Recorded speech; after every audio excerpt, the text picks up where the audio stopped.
So Simi is currently trending across social media. Simi, the Nigerian singer, and for reasons other than music. I'm going to walk you through how everything unfolded because this case is becoming serious. On the 16th of February 2026, a young woman identified as Mirabel took to social media, TikTok in particular, and made serious allegations. She stated that she had been gripped. We're going to be censoring some of the things here because of course this is YouTube, so we need to be careful. Following that post, social media reacted almost immediately. There was outrage, many users demanded justice. The conversation spread quickly across different platforms. For the first time, it seemed like everybody in Nigeria, at least social media users, were angry at the same thing and were fighting for a singular cause. So the moment was heated. Among those who reacted publicly was Simi. She made a post expressing her position on the situation. She said, and I'll quote, "I'm sick of this. Stop graping women. They need to castrate grapists and burn them." That was what she said. So it was not out of the ordinary because everybody was angry at that time. Simi was not the only public figure who spoke up. Several other users, influencers, and commentators also reacted. At this point, the dominant mood online was anger and calls for accountability and justice. As discussions continued, more information began to surface. Eventually, Mirabel admitted that the allegation she made was not true. With that admission, the direction of public outrage shifted. Instead of focusing on the alleged violators, many began asking questions about false accusations and their consequences. Because Simi had been vocal at the beginning, some users on X directed questions at her. One of the main questions was whether the same intensity used in condemning the initial allegation should also apply to condemning proven false claims. So I'm going to be reading out the question as it is so we understand. The question was, "Dear Simi, what about false grape accusers?" And Simi said, "What about them? Why are you asking me about something I didn't talk about? Why is your response to stop graping women? What about false accusers?" Do you understand? Like, why is your response to the thing she said, stop graping women? Why is your response, what about false accusers? Another person said, including the false accusers too, anti-Simi. And Simi replied, "Shut the F up." That response that Simi gave wasn't what they were expecting apparently, so it triggered another wave of reactions. The exchange continued, and the thing is, Simi didn't go quiet. She continued talking about this issue, and we're going to be reading out everything that she said. One of the posts she made reads, "Almost every woman I know personally has been SA'd at some point in their lives. You can't think it's okay to shut people up from speaking about assault because some people lie. If you lie, you should face the consequences. But that's not the conversation I'm having, nor is it one I'm interested in having. How many of your male friends had been lied against? How many of your friends have actually SA'd women as vibes? Women are terrified to go out. Women in their homes are not safe either. Ask your sisters, ask your female friends and your girlfriends, ask your wives. We are not all crazy. Stop graping women." Then again, she made another post that reads, "Men should hold other men accountable. Many of you create safe spaces for your friends' perverted and wicked behavior because I'm not like that. I take an F pepper spray when I walk outside alone or with my daughter. Do you think I'm scared of other women? If you're not a grapist and people calling out grapists bother you, you need to sit and have a conversation with yourself because why are you triggered if you're not guilty?" So after this series of tweets, a lot of people became offended. People were not having it because that was not the reply that they were expecting, obviously. And as the conversation intensified because people were angry, some users began going through older posts. People began to dig out her old tweets. As they were digging out the old tweets, they were taking screenshots of it and posting it on X. Once those screenshots began circulating, the focus of the discussion shifted again. It was no longer just about the false allegation. It became about Simi's past tweets. So these old tweets that got dug out, well, I can only say that some people found it disturbing. So these posts were written around 2012 when she was helping at her mother's daycare and beginning her music career. Critics on social media have interpreted some of the tweets as inappropriate or insensitive, particularly because they involved comments about little pikins. And this has led to heated discussions, criticism, and fact-checking conversations on X and other platforms. So what we're going to do now is to read all of the tweets that I could find, all of the old tweets that were dug up, and you can make your conclusions for yourself after you've seen everything that she tweeted at that time. So let's start reading some of the tweets. However, we're going to be censoring some of the words because, as I said, this is YouTube and we don't want this video to get flagged, so we need to be very careful. In no particular order, let's begin reading. One of the tweets says, "See this 1-year-old Pekin trying to French Kimi. Hey, the world have changed." I hope you guys understand. Anyway, I'll be playing all of this on the screen so you can read it out for yourself. Another tweet read, "David has a crush on me. He keeps coming close, acting like he wanna lock lips, and then he puts his head on my laps. Should I give him a chance?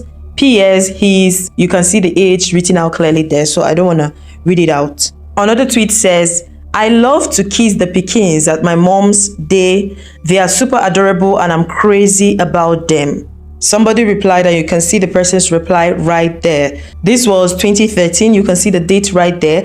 Another tweet says, "Coughs, retweets at OVO. Idris Elba is now in Lagos. He will be staying at Dadadash. All the female grapists on my tail are waiting to pounce." This tweet was made on the 25th of December in 2012. Now, another tweet says, "I didn't know her." You can see the age there. "Old Pekin is this good.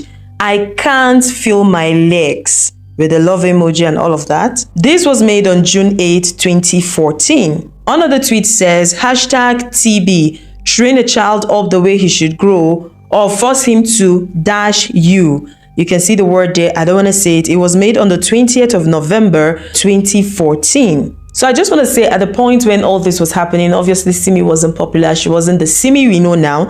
So I don't know if that influenced all of this, but let's read. Let's continue. Another post says, "Why is this dash-year-old Pekin trying to put hand inside my shit? Ogbeni Washiro." I just hope you guys can understand this. Obviously, I'm playing it on the screen, so I think you all should understand. This tweet was made on the 9th of October, 2012. Then she made another tweet that says, "I wonder if anyone ever used breast milk to bake cake before." This was made on the 11th of December, 2013. Then another tweet reads, "This Pekin, who can't be anything more than," you can see the age there, "just passed by me. I can almost swear he licked his lips at me." And then this was made on the 15th of August, 2012. Another tweet reads, "I wish my husband was dash years old, my type."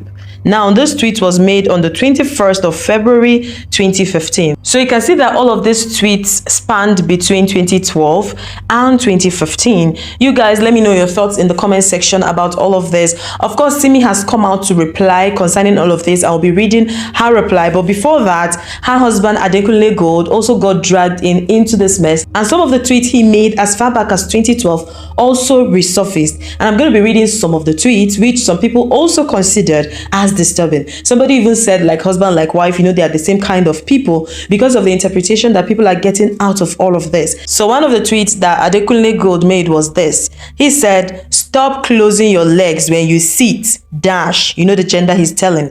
"I hate it." This tweet was made on the 17th of February, 2013. Then he made another tweet that says, "I'll say it again. Those girls that sit with their dash closed." Then he hissed. This tweet was made on the 22nd of June, 2012. Then another tweet reads, "I love girls that are very," you can see the word there, very, you can also see the word, "they have an effect on me." This tweet was made on the 16th of March, 2012. Then another tweet reads, "Zooms AV, I must see your," you know what that word is. This tweet was made on the 22nd of June, 2012. You can see the person that said, like husband, like wife, in 2013. I was tweeting about Arsenal, Omo. So that was the reaction of one ex-user. So basically, this is everything. Some of the tweets I could get and all of the things that got people talking. So people started saying that, of course, this is disturbing for some people. Some people found it very offensive. Yes, I found one more tweet of Simi's and it said, says our government needs to legalize, you can see the word there, and this was made on June 1st, 2012. As this old post circulated, reactions intensified once again. Some users argued that tweets from over a decade ago should not define someone today. Others argue that certain statements are too serious to overlook, regardless of when they were made. At the same time, discussions continued about the impact of false allegations and how they affect the real victims. In all of this, Simi replied, and I'm going to be reading out her reply. She said, I haven't been on Twitter today, but someone brought a few of my old tweets to my attention, and I cannot address it. 14 years ago, I was 23, so I was definitely not a child. I'm not here to make excuses because I don't have anything to make excuses for. What I can't let anyone do is twist my story to fit false narratives. In 2012, I lived and helped out at my mom's daycare while I was hustling my music. I tweeted everything that happened in my life, as we all did at the time. Kids can be mischievous. If a child did something I found funny, I tweeted about it. Kids are cute and lovable. I want to hug, kiss and cuddle them. I tweet about it. Nothing I tweeted was from perversion. I was not famous, so maybe if I was, I would have understood that anything is open to whatever interpretation, including being used falsely by a faceless mob. I've never been depraved in my life. You can retweet all the tweets in the world about me loudly crushing on people I admired or being a cheeky young woman. I wasn't trying to hide it because I don't have anything to hide. My team has been deleting some of the tweets because of how it is in my family. To be honest, I did not want to. I've always spoken against GRIP and SA even before you knew I existed. It's not a costume I'm wearing, it's who I am. I've never claimed to be perfect. I've never claimed to know everything. I said stop gripping women. I stand by it. So with this Simi's reply, a lot of people came out to back her up. A lot of people came out and said that everything was being driven out of context. I'm not going to be reading tweet for tweet, but a lot of people were supporting her. While some section of people were against it, they felt that in a situation where a young woman was making this kind of tweets, it signaled something disturbing. Of course, I already said that NAPTIP said they were going to investigate, especially regarding the daycare. But let me know your thoughts, guys. Where do you stand on this case? Do you think that the tweets were indeed very disturbing and needs to be looked into? Or do you think that some people are driving this out of context because of what Simi said at the earlier stage when Mirabel's allegation came to the forefront? One of the strongest things that people were using to back themselves up, those people were calling for Simi, to be looked into and all of that, who were fighting her for this old tweets she made, was the case of the Paystar co-founder Ezra Olubi. Ezra faced serious consequences because of some of the tweets he made when he was younger. Some of those tweets were highly disturbing. Some people classified it as highly disturbing. So it made a lot of people to react. And then out of that reaction, there was consequences. So now it came to the turn of Simi, and people are saying that it's hypocrisy for others to say that they are driving it out of context and all of that, that these tweets are disturbing enough for her to be looked into and for actions to be taken against her. Anyway, this is where I'll be rounding up, guys. I have said all. Let me know your thoughts about this tweet. I'll be waiting in the comment section. Please do not forget to like, subscribe, share, and also come back for more videos.